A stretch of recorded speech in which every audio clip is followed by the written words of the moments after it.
بعد حوالي 100 يوم من الحصار والخوف والدمار على غزة، كلام الله عز وجل هو اللي بيواسينا.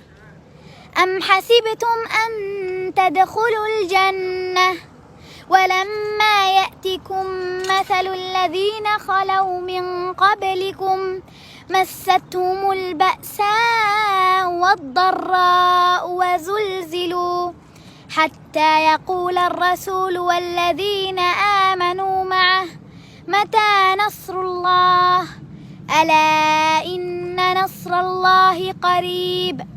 ألا إن نصر الله قريب. تتخيلوا من كتر الحصار والخوف اللي مر على الرسول صلى الله عليه وسلم واللي آمنوا معاه، قعدوا يقولوا متى نصر الله، متى نصرك يا الله اللي وعدتنا فيه.